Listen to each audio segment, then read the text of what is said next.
Hello everybody, it's Bourbon Bill, and tonight, a very special episode. Astute, keen-eyed viewers can see it's another Sagamore Spirits night. Heck yeah, some of the best rye around.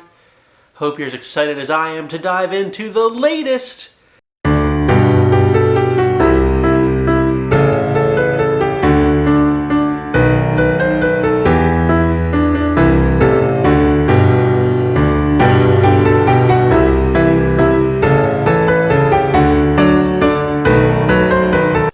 Sagamore Albarino Finish Batch 2A. That's right, the second iteration of this gosh dang banger of a rye.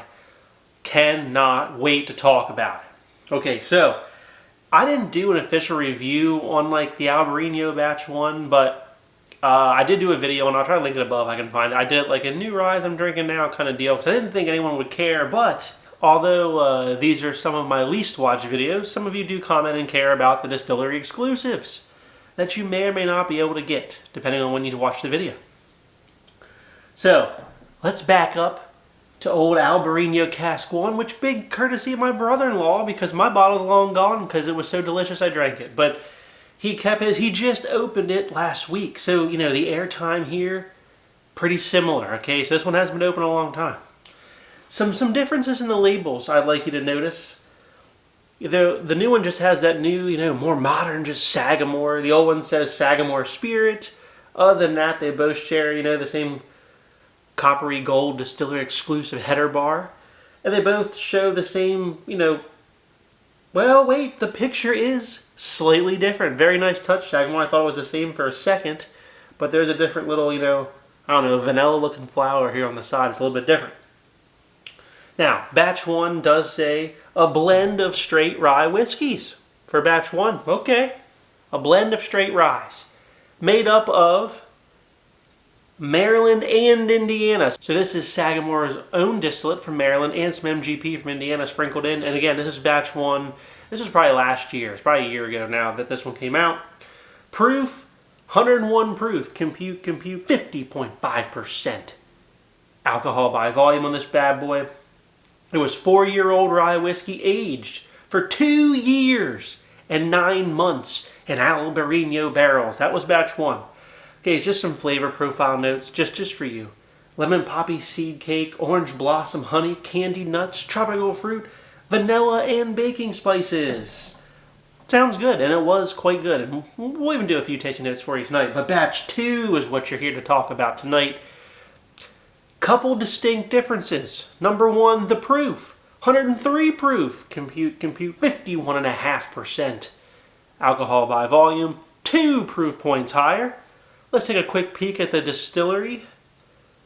Uh-oh. All Indiana. There is no Maryland mixed into Batch 2. It's all MGP in Batch 2.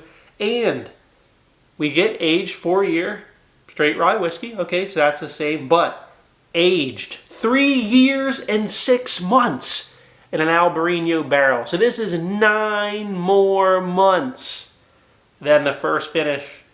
Both of these, though, do come from the B here in the back, which stands for Bourbon Vineyards, which is where they're getting the barrels from. Well, Bourbon Vineyards is a vineyard somewhat local to Sagamore in Baltimore, Maryland there. So kind of cool. We get 2 proof points higher. We get all MGP, and we get 9 additional months of finishing time. Do we get a color difference? Actually, we do. The new batch is slightly darker. So there you go. Oh boy, I'm excited for this one. MSRP, $79 hairs even at the distillery, the only place you can get it. You can order it online, have a local buddy pick it up for you. Alright, color, I mean, she's nice deep and dark for a rye whiskey here.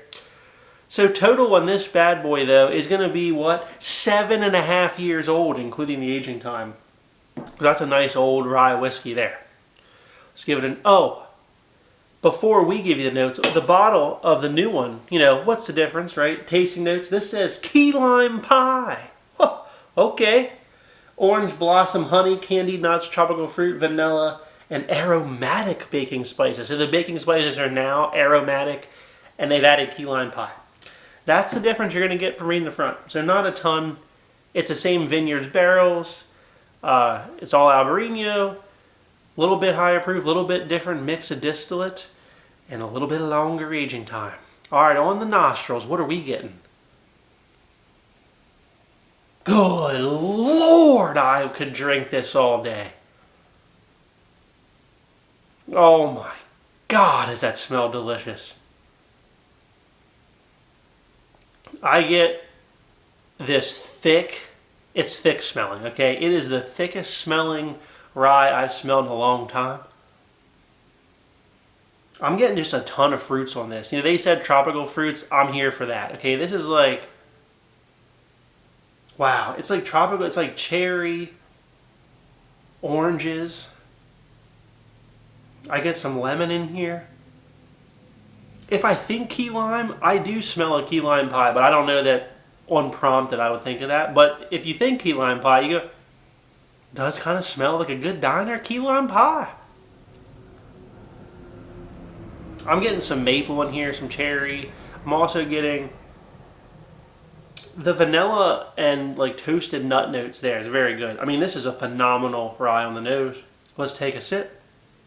Oh, oh, heaven help me. That's so good. Oh, man. Well, A++, plus rating from Bourbon Bill, absolute buy. It's thick on the mouth, yo. It's got this maple, this toasted almond type thing going on. It's got rye spices, it's got baking spices, it's got honey. It's got the orange. You know, it's all there. They'll say it on the back, the acidity from the wine here counteracts the sweetness. So all those flavors I told you kind of come off, they sound sweet, right? You think, oh, it's way sweet. The acidity of the wine counteracts the sweetness. And I mean, it's a sweet rye, okay, but it is not overly sweet. And it's just beautiful. I mean, just beautiful what they're doing. No one else is finishing ryes this long, producing this quality of a product for that kind of price. And that's the bottom line. I mean, wake up if you are not paying attention to this. You got to, man. Now, if I look back at of all the distillery exclusives, because there's been a lot of them that I've had over the years. I have, well, 3 right now, really. I have, well, batch 1 of the Albarino, which is, I guess, another one. The Scribe Mead, which is the cherry mead cask. And then the Vino de Naranja, which is an orange wine finish. 2024 has been a hitter year for Sagamore and distillery exclusives. It really has been. Put up on my screen, there's another one coming out soon, so keep your eyes peeled. It's an Amontillado finish, which is a sherry finish. And if you remember, they did a sherry nationwide release probably 2 years ago. Dang good for that one, okay? A lot of people loved it. It made a lot of top ryes of the year. Their distillery exclusive is 4 years, finished for 4 years and 4 months in an Amontillado sherry barrel. So, like one of the longest finishes I've ever seen them put out. So it's almost an 8.5-year-old total aging on that one coming out. Probably going to be phenomenal, okay? I'll for sure get one, and when I get that one, my wallet hopes that's it for the year from them as far as distillery exclusives go. Whenever I feel like they're done, we'll do a big showdown with all of them. We got the mini Glen here. We're going to pour up batch 1A. Now, I expect these to be pretty similar, but it is interesting how they switched up the distillate, right? They went with the Maryland A&M GP originally, up the proof a little bit, up the aging time. So here's batch 1A. You know, it's not as thick smelling on the nose, but a lot of the similar flavors. There's way more like deep fruit aromas wafting off batch 2 here versus batch 1. Batch 1 has more lemon. Batch 2 has more like cherry thing going on. So it's like lemon orange, cherry orange, although you do get lemon I think on the batch 2, but much more lemony on batch 1. Yeah, and it doesn't have quite as much baking spices on batch 1 and this like just warm inviting aroma. There's more of that present on batch 2. Alright, batch 1 down the hatch. Oh man. Whew. Forgot how good that is. It's Definitely like lemon, orange, citrus. There's the vanilla here. I also get kind of that toasted almond note. Some baking spices. It doesn't quite feel as thick. Surprisingly, 2 proof points, massive difference. But I think it more has to do with the aging time. All right, back to batch 2. Oh my God, batch 2 just crushes it. I mean, it's not that close. And the batch 1 was one of my favorites, right? Prior to tasting batch 2. So in this case, longer finishing paid off. The upping and the proof helped. I guess the distillate change helped. Batch 2 is like motor oil thick. It's so good.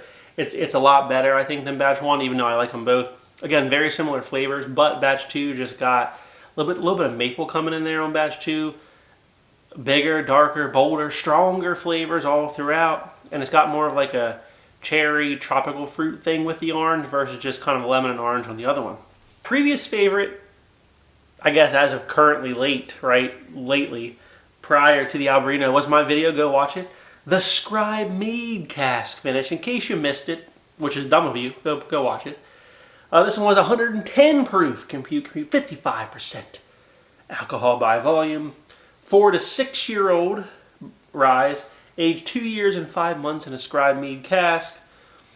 This one was Indiana and Maryland distillate as well, so a lot higher proof, good bit less aging time. And this was done again in Scribe Mead, which was a cherry mead cask. All right, here's the Scribe Mead in the mini. Oh man, it's just so cherry and honey. And rye spice. Just a lot of red fruits on this. Down the hatch on the Scribe Mead. Oh man, it's so good.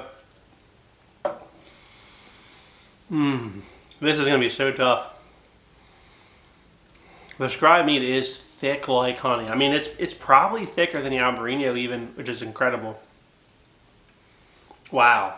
I mean, it brings just like this cherry, honey, rye spice, notes to it to me.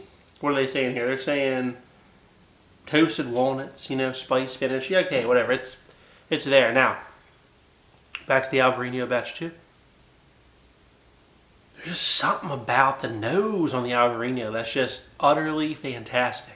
I think I gotta pick the Albarino as my personal favorite because of just this bouquet of tropical fruits. It's all there. Oh, I love the Albarino. I really do. You might prefer the Scribe Mead, depending on your specific. I mean, we're getting very specific on the palate here. And lastly, the Vino de Naranja, which a lot of you got, is right here. We'll put that in the mini as well. It's 101 proof. Compute 50.5% alcohol by volume. 5-year-old. I believe this is all MGP. So 5-year-old MGP. Finished for 3 years and 3 months in Vino de Naranja cask. So it's technically the oldest one up here.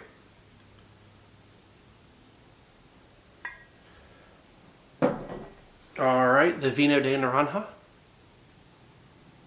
I mean, as you would expect, just the most delicious orange creamsicle, honey, Sagamore, spirit, rye is there to greet you in all its deliciousness. Oh, that's fantastic on the nose. I really love it. Well, I mean, if you're a fan of orange, this could be the one for you.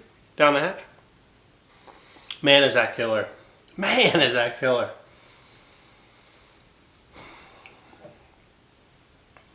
Also very thick, but I would say, I think, mouthfeel-wise, the Scribe Mead is the thickest. The Albarino cask batch 2 is second. And this would probably fall right under the Albarino cask in terms of thickness of mouthfeel.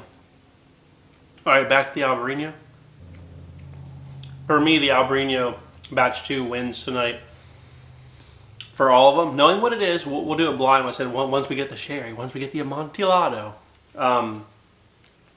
But if you're a big fan of VDN finishes, orange is your primary favorite flavor on ryes, you're going to prefer that Vino de Naranja.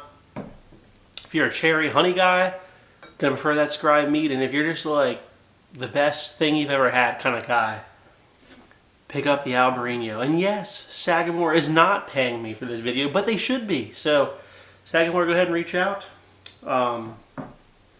Man, so listen, Vino de Naranja, as of like a week ago from when I filmed this, had 5 bottles period left, and that's it. So that's probably gone. Scribe Mead's already sold out. So if you want any of these up here, and obviously the Albarino Batch 1 was a year ago, so it's gone. So if you want any of these up here, the only one you're going to be able to get is the Albarino Batch 2, and that's if you hurry. So go pick one up. It is one of the best that they've done. I'm glad they've done a second batch to this. In theory, they could do this every year since Bordy Vineyard is obviously producing this wine. So I hope they're laying down more barrels if you're listening, Sagamore.